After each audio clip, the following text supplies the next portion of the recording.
Hey, this is your girl Courtney Noelle, the First Lady of Taylor Gang, and you're rocking with SourDTV.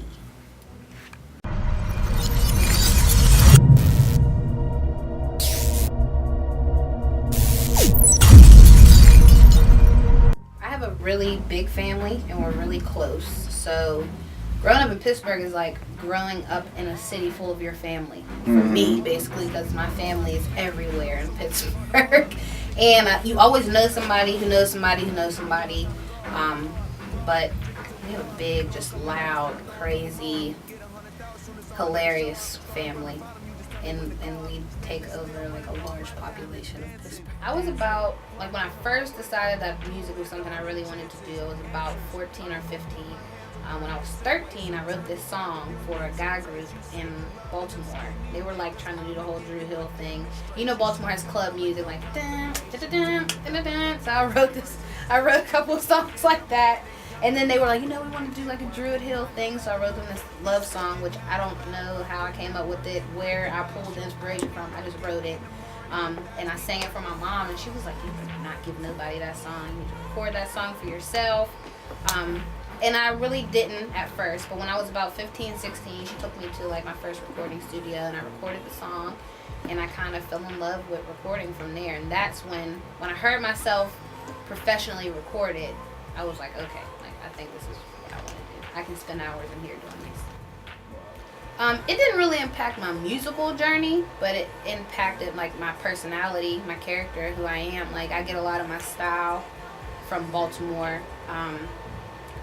Pittsburgh was a little behind the times as far as style, music, and what's hip and what's cool.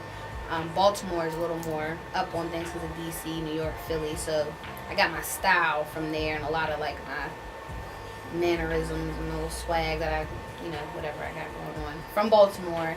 And Pittsburgh is like where I get the rough around the edges part, like the tomboy part, because I like grew up around boys. We all grew up in the same neighborhood, so Baltimore really influenced my personal style, but Pittsburgh really influences my music. I bring probably just one element, which is the most important element, that's love. I bring the love to Taylor Gang. These are boys who just like smoke all day, choke all day, sometimes don't shower. You know what I mean? They're rough. They're like, let the boys be boys, and I come around and kind of smooth all of that out. And we have a large following, Taylor Gang fans, Taylors, and they forget that we have girl Taylor Gang fans who like boys and want to hear about girly stuff too. So I think I bring like the womanly touch to Taylor Gang. You are you're the first lady. I am the first lady. My professional short-term goal right now is to focus on my mixtape, Love on the Run. We actually decided to turn it into an EP.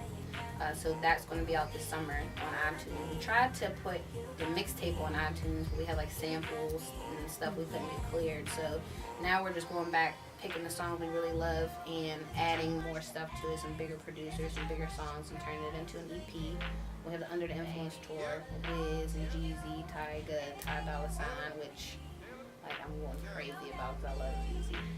And long-term goals would be to work on like a studio album. We're really trying to partner up with like a label who gets my style and my personality, and who can really get behind my project and put it out the right way. Those would be my long-term goals, to find like a home base, get my album out there, get a tour together, and just keep taking my career further.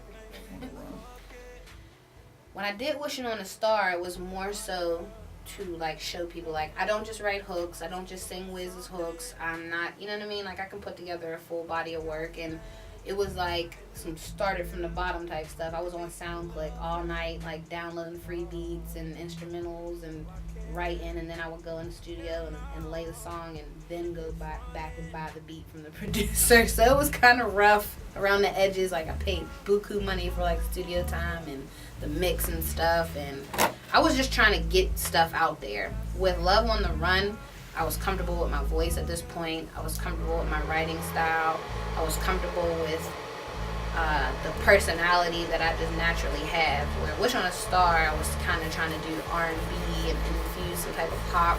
I don't do pop. I don't like pop. I'm not just a girly girl. I'm not just one type of girl. Like I have different, faces. And Love on the Run really shows all of those different parts of me. Who Courtney of who I am, yeah, and it shows growth. You know what I mean? These tracks are like, went and met with the producer, listened to their catalog, really had a long thought process. This has been like 2 years in the making. The mixtape's been done for a long time. Wiz actually came up with the name Love on the Run. It was called something else, which I'm not going to say because I might name another project that one, but he's like, you should just name it Love on the Run. And I was like, well, why do you think I should name it Love on the Run? He's like, because you're on tour with us, you're always like here and there, you're always traveling, I'm never home, I'm always on a plane or on a tour bus or Lord knows where. And he's like, that got to be hard for you to maintain a relationship and even have time for a guy or have time for love in general. So that's one way you can take it. But after listening to the project from start to finish, intro to outro, it really tells a story about being scared of love, like when you find love, pushing it away, like all the stuff you go through when you get into a new relationship or if you're dating, whatever the situation may be. Like the disappointments, failures, and the happy times, and just the girl shit we gotta go through dealing with y'all men. It's funny because it was before Paranoid, it was before like the world knew Ty Dolla $ign. My manager Will was like, we got this guy we've been working with, his name's Ty, he's a writer, you guys should write some songs together, he's dope, check him out. Will would come to Pittsburgh blasting this song by Ty called Booty Poppin', and I think it was for a young too. He would just play it. I'm like, who is this you keep playing this ratchet music pulling up to my house? And he was like, oh, you're hating this Ty, you gotta meet him. So I came out to Cali. I listened to his mixtape on my way out to Cali, and I was like, I've been sleeping like heavy. So we met up, he came to the house where we have a studio at, and he played me this song, and I heard the Aaliyah sample and automatically loved it. He had already had his verse and the hook written, so I added my verse, and just fucking was born. Well, everyone who knows me knows I'm like a huge Beyonce fan. I'm like a Beyonce stan or whatever you want to call it. I would love to work with Beyonce. That's like, if I had to scale it, that's like the higher end things. But the more like upcoming artists, I'm a really big fan of like Janae Aiko. I love her. Dom Kennedy, YG. I love his album. I really am big on rappers. Like, of course I sing, but I'm like a rap music fan. Drake, I love Drake. SZA, Kendrick Lamar's new artist. There's a couple different people I would love to work with. Okay. Just to have fun. I haven't developed a full set yet because I'm just now starting to perform. Like after Under the Influence of Music tour, which is just me on stage with Wiz doing background, really wasn't much I could do. But the show we're putting together now for like my solo performance is going to be fun. I just want everybody to have a good time, I want everybody to be relaxed, I want everybody to feel how I felt when I was actually recording the music. So